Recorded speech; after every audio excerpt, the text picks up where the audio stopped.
Hey guys, இன்னைக்கு நம்ம என்ன பார்க்க போகிறோன்னா, ஒரு ஸ்டாக்கோட ட்ரெண்ட். அதாவது நம்ம வந்து ஸ்டாக்கை வந்து ட்ரெண்ட் வச்சு தான் நம்ம வந்து ஒன்று பை பண்ணுவோம், இல்லைனா செல் பண்ணுவோம். ஸோ அதாவது இப்போ பார்த்தீங்கன்னா, ஒரு ஸ்டாக் வந்து அப் ட்ரெண்ட் இருந்துச்சுன்னா தான் நம்ம வந்து அதை வந்து பை பண்ண பார்க்கணும். எப்போ பை பண்ண பார்க்கணுன்னா, ஒரு சப்போர்ட்லேருந்து ரிவர்சல் ஆகிறப்பையோ, இல்லை வந்து ரெசிஸ்டன்ஸை பிரேக் பண்ணுறப்பையோ, இல்லை ட்ரெண்ட் லைனை பிரேக் பண்ணுறப்பையோ வந்து நம்ம பை பண்ணுவோம். ஸோ அது வந்து அந்த ஸ்டாக் வந்து அப் ட்ரெண்ட் இருந்தால் மட்டும்தான் நம்ம அதை பண்ணணும். ஸோ அதே மாதிரி இப்போ ஒரு ஸ்டாக் வந்து டவுன் ட்ரெண்டில் இருக்குன்னா, அந்த ஸ்டாக் வந்து சப்போர்ட்டை பிரேக் பண்ண விட்டுட்டு செல் பண்ணணும். அப்படி இல்லைனா ரெசிஸ்டன்ஸ்லேருந்து ஒரு ரிவர்சல் ஃபார்ம் ஆச்சுன்னா நம்ம அதிலிருந்து நம்ம செல் பண்ணணும். அப்படி இல்லைனா ட்ரெண்ட் லைன், ஸோ கீழே ட்ரெண்ட் லைன் பிரேக் ஆகும்போது நம்ம வந்து செல் பண்ணணும். ஸோ இதை வந்து பண்ணுறது பார்த்திங்கன்னா நம்ம ட்ரெண்ட் வச்சு தான் பண்ணுவோம். ஸோ ட்ரெண்ட் வந்து ஒன்றும் அப் ட்ரெண்டில் இருந்துச்சுன்னா நம்ம ஸ்டாக்கை பை பண்ணுவோம். அப்படி இல்லை ஸ்டாக் வந்து டவுன் ட்ரெண்டில் இருந்துச்சுன்னா நம்ம ஸ்டாக்கை செல் பண்ணுவோம். ஸோ அது நான் எப்படி பார்ப்பேன், இது வந்து நான் பார்க்குறது. நிறையா பேர் வந்து டிஃப்ரெண்ட் டூல்ஸ் யூஸ் பண்ணுவாங்க. ஸோ நான் வந்து பார்த்திங்கன்னா மூவிங் ஆவரேஜ் யூஸ் பண்ணுவேன். ஸோ நீங்கள் வந்து உங்கள் ப்ரோக்கரோட இண்டிகேட்டர்ஸ் போய்க்கோங்க. ஸோ இண்டிகேட்டர்ஸில் போயிட்டு மூவிங் ஆவரேஜ்னு சர்ச் பண்ணுங்கள். ஸோ மூவிங் ஆவரேஜ்னு சர்ச் பண்ணிங்கன்னா உங்களுக்கு மூவிங் ஆவரேஜ், எக்ஸ்போனென்ஷியல், வெயிட்டட்லாம் வரும். ஸோ எல்லாமே கிட்டத்தட்ட ஒன்று தான். ஸோ நீங்கள் எது வேணாலும் சூஸ் பண்ணிக்கோங்க. ஸோ மூவிங் ஆவரேஜ் ஆட் பண்ணிவிட்டு, ஸோ அந்த மூவிங் ஆவரேஜோட லென்த் இருக்குல்ல, ஸோ அது வந்து நான் வந்து 200 கொடுத்துக்குவேன். ஸோ இந்த 200 பீரியட் மூவிங் ஆவரேஜ் தான் நீங்கள் தரணுன்ட்டுலாம் கிடையாது. நீங்கள் வந்து 150 கொடுத்துக்கலாம், 100 கொடுத்துக்கலாம். ஸோ இப்போ 200 பீரியட் மூவிங் ஆவரேஜ்னால்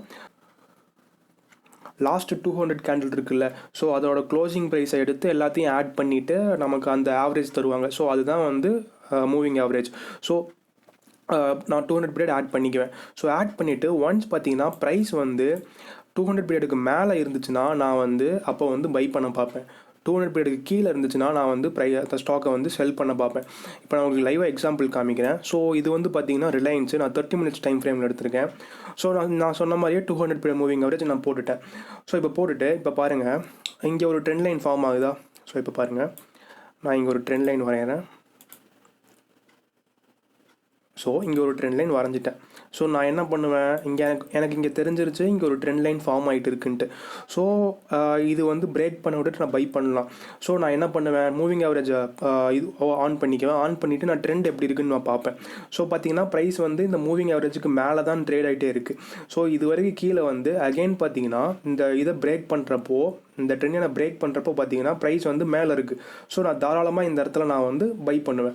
ஸோ அதே மாதிரி தான் நான் இன்னொரு எக்ஸாம்பிள் காமிக்கிறேன். ஸோ நீங்கள் வெறும் நான் சொன்ன மாதிரி மூவிங் ஆவரேஜ் பிரேக் பண்ணி விட்டுட்டு கொஞ்சம் ரிட்ரேஸ் ஆகட்டும், அதுக்கப்புறமா பை பண்ணுங்கள். ஸோ இந்த இடத்துல பார்த்தீங்கன்னா ரிட்ரேஸ்மெண்ட் வந்து ஆகவே இல்லை. ஸோ நம்ம இந்த ஸ்டாக் வந்து பை பண்ணியிருக்க மாட்டோம்.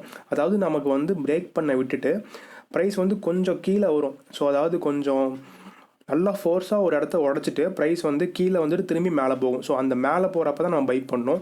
ஸோ இதில் வந்து அந்த ரிட்ரேஸ்மெண்ட் ஆகலை. ஸோ இந்த இடத்துல நம்ம பை பண்ணியிருக்க மாட்டோம். இருந்தாலும் நான் சொல்கிறேன், நமக்கு இப்படி ஒரு ட்ரெண்ட் லைன் ஃபார்ம் ஆகுதுன்னா, அதாவது மூவிங் ஆவரேஜுக்கு மேலே ப்ரைஸ் இருக்குது, ட்ரெண்ட் லைன் ஃபார்ம் ஆகுது. ஸோ இதை பிரேக் பண்ணிடுச்சு, அப்போ நம்ம பை பண்ணலாம். ஸோ இதுதான் கான்செப்ட். ப்ரைஸ் வந்து மேலே இருந்துச்சுன்னா பை பண்ணுவோம், கீழே இருந்துச்சுன்னா நம்ம வந்து செல்லிங் செட்டப்புக்கு பார்ப்போம். அதாவது நான் சொன்ன மாதிரியே சப்போர்ட்டை பிரேக் பண்ணுச்சுன்னா நம்ம செல் பண்ணுவோம், இல்லை ரெசிஸ்டன்ஸ்லேருந்து ரிவர்சல் ஃபார்ம் ஆச்சுன்னா நம்ம செல் பண்ணுவோம். அப்படி இல்லை கீழே ஏதாவது ட்ரெண்ட் லைன் நம்ம வரைஞ்சி அந்த ட்ரெண்ட் லைன் பிரேக் ஆகும்போது நம்ம செல் பண்ணுவோம். ஸோ நான் இன்னொரு எக்ஸாம்பிள் காமிக்கிறேன்.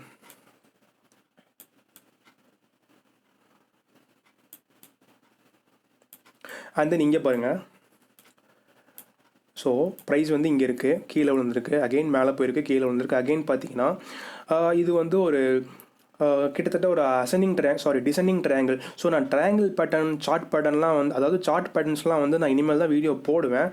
ஸோ தெரியாதவங்க கொஞ்சம் அட்ஜஸ்ட் பண்ணிக்கோங்க. நான் ஃப்யூச்சர்ஸில், அதாவது ஒரு 2 வீக்ஸ் 3 வீக்ஸில் நான் வந்து எல்லா சார்ட் பேட்டர்னும் மேக்ஸிமம் போட்டுருவேன்.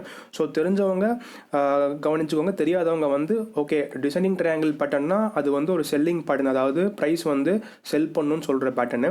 ஸோ இப்போ பாருங்கள், இது வந்து டிசெண்டிங் ட்ரையாங்கிள் பேட்டர்ன், அதாவது நான் வரைஞ்சே காமிக்கிறேன். ஸோ இது ஒரு சப்போர்ட்டு, இது பார்த்தீங்கன்னா இங்கே ஒரு ட்ரெண்ட் லைன். ஸோ ப்ரைஸ் வந்து lower highs and lower lows form ஆகிட்டே இருக்கும். டிசெண்டிங் ட்ரையாங்கிள்னால் ப்ரைஸ் வந்து lower highs and lower lows form ஆகிட்டே இருக்கும். அதுக்கப்புறமா இங்கே பாருங்கள், இங்கே கரெக்டாக சப்போர்ட் கிட்ட பார்த்தீங்கன்னா நம்ம ப்ரைஸ் வந்து கன்சாலிடேட் ஆகும். ஸோ டிசெண்டிங் ட்ரையாங்கிள்னால் ப்ரைஸ் வந்து lower highs and lower lows form ஆகும். அதுக்கப்புறமா ஃபார்ம் ஆகிட்டு இந்த சப்போர்ட் கிட்ட வந்து ப்ரைஸ் வந்து லைக் சைடாகவே போயிட்டுருக்கும். ஸோ இது வந்து ஹெல்த்தி டிசெண்டிங் ட்ரையாங்கிள் பேட்டர்ன் சொல்லலாம். ஸோ நீங்கள் பாருங்கள் ப்ரைஸ் வந்து இந்த சப்போர்ட் கிட்டேயே சைடாக போயிட்டுருக்கு. அதுவும் இல்லாமல் லோவர் ஹைஸ், ஸோ இங்கே ஹை போயிருக்கு, இங்கே ஹை போயிருக்கு, இங்கே ஹை போயிருக்கு, இங்கே ஹை போயிருக்கு. ஸோ ஹை வந்து கீழே போய்கிட்டே இருக்குது. ஸோ அதுதான் லோவர் ஹைஸ்ன்னு சொல்லுவாங்க. ஸோ இது வந்து பார்த்திங்கன்னா ஒரு பீரிஷ் பேட்டர்னு. ஆனால் பார்த்தீங்கன்னா ஸ்டாக் இந்த ட்ரெண்ட் லைனை பிரேக் பண்ணி ஸ்டாக் மேலே போயிருக்கு. ஸோ ஏன்னா ப்ரைஸ் வந்து பார்த்தீங்கன்னா அப் ட்ரெண்டில் இருக்குது. 200 பீரியட் மூவிங் ஆவரேஜ் நான் ஆன் பண்ணியிருக்கேன். ஸோ பார்த்தீங்கன்னா ப்ரைஸ் வந்து இந்த இதுக்கு மேலே இருக்குது. ஸோ 200 பீரியடுக்கு மேலே இருக்கும்போது நம்ம வந்து பை பண்ண தான் பார்க்கணும், செல் பண்ண பார்க்கக்கூடாது. இங்கே பார்த்தீங்கன்னா இங்கே இடத்துல ஒரு ஃபேக் அவுட் கொடுத்து மேலே போயிருக்கு. ஸோ இங்கே தான் வந்து லைக் இது தெரியாதவங்க வந்து ஸ்டாப் லாஸ் ஹிட் ஆகிருக்கும். ஸோ தெரியாதவங்க வந்து இந்த இடத்துல வந்து என்ன பண்ணியிருப்பாங்க, செல் பண்ணியிருப்பாங்க. பார்த்தீங்கன்னா இங்கே வந்து இது வரைக்கும் வந்துட்டு ப்ரைஸ் அப்படியே ரிவர்ஸ் ஆகிருக்கும். ஸோ அவங்கெல்லாம் ட்ராப் ஆகிருப்பாங்க. ஸோ இந்த மாதிரி தான் வந்து நம்ம ட்ரேட் பண்ணக்கூடாது. ஒன்ஸ் வந்து நம்ம ட்ரெண்ட் என்னன்னு பார்த்துக்கணும். அது வந்து அப் ட்ரெண்ட்னா நம்ம பை பண்ணணும், டவுன் ட்ரெண்ட்னா நம்ம செல் பண்ணணும். அந்த இங்கே பாருங்கள், இது ஒரு அழகாக இங்கே ஒரு இது இருக்குது. ஸோ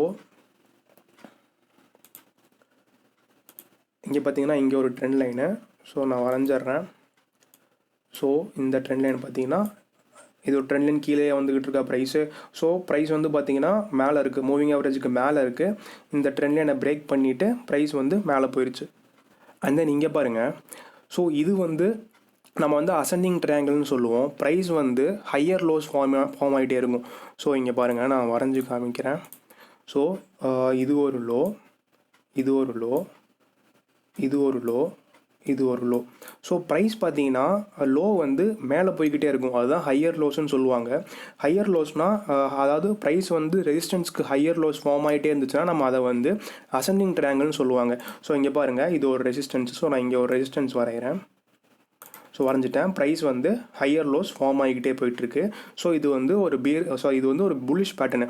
ஸோ புல்லிஷ் பேட்டர்னா நம்ம வந்து அந்த பேட்டர்ன் வந்து பிரேக் ஆனதுக்கப்புறமா பார்த்தீங்கன்னா ஒரு பையிங் சைடு தான் ப்ரைஸ் மூவ் ஆக போகுதுன்னு அர்த்தம். ஸோ அதுதான் நம்ம புல்லிஷ் பேட்டர்னு சொல்லுவோம். ஸோ அசெண்டிங் ட்ரையாங்கிள்னால் இந்த ரெசிஸ்டன்ஸை வந்து ஸ்டாக் பிரேக் பண்ணுறப்போ வந்து ஸ்டாக் வந்து அங்கேருந்து கொஞ்சம் மேலே போகும்னு சொல்கிறது தான் அசெண்டிங் ட்ரையாங்கிள். ஸோ இங்கே பாருங்கள், பேட்டர்ன் ஃபார்ம் ஆயிடுச்சு. இங்கே ரெசிஸ்டன்ஸ் இருக்குது. ஸோ நான் என்ன பண்ணுவேன்னா இந்த ரெசிஸ்டன்ஸ் பிரேக் ஆகிற வரைக்கும் வெயிட் பண்ணுவேன். ஸோ பிரேக் ஆன உடனே என்னோடய மூவிங் ஆவரேஜ் ஆன் பண்ணிக்குவேன். பார்ப்பேன் ப்ரைஸ் வந்து மூவிங் ஆவரேஜுக்கு மேலே தான் இருக்குது. ஸோ நான் வந்து தாராளமாக பை பண்ணுவேன். ஏன்னா எனக்கு கன்ஃபர்மேஷன் கிடச்சிருச்சு. என்னென்னா ப்ரைஸ் வந்து அப் ட்ரெண்டில் தான் இருக்குது, அசெண்டிங் ட்ரையாங்கிள் வந்து பிரேக் அவுட் கொடுத்துருக்கு. ஸோ நீங்கள் தாராளமாக பை பண்ணலான்னு சொல்லிட்டு இந்த இடத்துல நான் பை பண்ணிடுவேன். ஸோ சொன்ன மாதிரியே பாருங்கள், ப்ரைஸ் இங்கேருந்து இவ்வளோ தூரம் மேலே போயிருக்கு. ஸோ நான் நெக்ஸ்ட் எக்ஸாம்பிள் காமிக்கிறேன். இங்கே பாருங்கள், இங்கே ஒரு ட்ரெண்ட் லைன் வரையலாமா? ஸோ இங்கேருந்து நான் வரைகிறேன். So okay. ஸோ நான் இவ்வளோ இதுக்கு 2 இது டச் ஆகிருக்கு. ஸோ இங்கே இந்த லோ டச் ஆகிருக்கு, இந்த லோவும் டச் ஆகிருக்கு. ஸோ ப்ரைஸ் வந்து இங்கே ட்ரெண்ட் லைன் ஃபார்ம் ஆகிருக்கு. ஸோ இந்த இடத்துல பார்த்தீங்கன்னா ட்ரெண்ட் லைன் பிரேக் அவுட் கொடுத்துருக்கு. ஸோ பிரேக் அவுட் கொடுத்தோன்னா நான் வந்து மூவிங் ஆவரேஜ் ஆன் பண்ணிக்குவேன். ஸோ ஆன் பண்ணி பார்த்ததில் எனக்கு பார்த்தீங்கன்னா ப்ரைஸ் வந்து மூவிங் ஆவரேஜ் அதாவது மூவிங் ஆவரேஜ் கீழே தான் இருக்குது. 200 பீரியட் மூவிங் ஆவரேஜ் கீழே தான் இருக்குது. ஸோ எனக்கு வந்து ட்ரெண்டும் டவுனில் இருக்குது. எனக்கு கொடுத்த பிரேக் அவுட்டும் பார்த்தீங்கன்னா டவுன் சைட். ஸோ எனக்கு 2 கன்ஃபர்மேஷன் கிடச்சிருக்கு. ஸோ இந்த பிரேக் ஆன உடனே கொஞ்சம் ரிட்ரேஸ்மெண்ட்டுக்கு வெயிட் பண்ணுவேன். சப்போஸ் ரிட்ரேஸ்மெண்ட் ஆச்சு அப்படி ஆச்சுன்னா நான் இந்த இடத்துல வந்து செல் பண்ணிடுவேன். ஸோ பார்த்தீங்கன்னா ப்ரைஸ் இங்கேருந்து நல்லா கீழே விழுந்திருக்கு. ஸோ இந்த மாதிரி தான். ஸோ நான் இன்னொரு எக்ஸாம்பிள் காமிக்கிறேன். ஸோ இங்கே பாருங்கள், ப்ரைஸ் வந்து மூவிங் ஆவரேஜ் கீழே இருக்குது. ப்ரைஸ் பார்த்தீங்கன்னா இங்கேருந்து பவுன்ஸ் ஆகிட்டு அப்படியே மேலே போயிட்டு அகெயின் பார்த்தீங்கன்னா இந்த லெவலில் பிரேக் பண்ணியிருக்கு. ஸோ நான் என்ன பண்ணுவேன்னா இங்கே ஒரு சப்போர்ட் வரைஞ்சிக்குவேன். ஸோ இங்கே வரைஞ்சிட்டேன்னா சப்போர்ட் வரைஞ்சிட்டேன். பிரேக் ஆயிடுச்சு. பிரேக் ஆனதுக்கப்புறமா கொஞ்சம் ரிட்ரேஸ்மெண்ட் ஆக விட்டுட்டு நம்ம வந்து செல் பண்ணணுமா? ஸோ பார்த்தீங்கன்னா கொஞ்சமாக ரிட்ரேஸ் ஆகிட்டு ப்ரைஸ் வந்து அகெயின் ஒரு பெரிய ஒரு பீரிஷ் கேண்டில் ஃபார்ம் ஆயிருக்கு. ஸோ இதுக்கப்புறம் என்ன பண்ணுவேன்னா நான் மூவிங் ஆவரேஜ் ஆன் பண்ணிக்குவேன். ஸோ 200 மூவிங் ஆவரேஜ் ஆன் பண்ணேன்னா எனக்கு தெரிஞ்சிடும். ஸோ ட்ரெண்ட் பார்த்தீங்கன்னா டவுன் ட்ரெண்டில் இருக்குது. ஸோ எனக்கு பிரேக் அவுட்டும் பார்த்தீங்கன்னா டவுன் சைட் தான் பிரேக் அவுட் கொடுத்துருக்கு. ஸோ நான் என்ன பண்ணுவேன், இந்த பெரிய கேண்டில் இருக்குல்ல, ஸோ பிரேக் ஆச்சு, ரிட்ரேஸ்மெண்ட் லைட்டாக தந்துச்சு, அண்ட் தென் அகெயின் ஒரு பேரிஷ் கேண்டில் ஃபார்ம் ஆச்சு. ஸோ நான் இந்த இடத்துல நான் வந்து ஸ்டாக்கை செல் பண்ணுவேன். ஸோ ஸ்டாக் பார்த்தீங்கன்னா இங்கேருந்து இவ்வளோ தூரம் போயிருக்கு. And then one more example.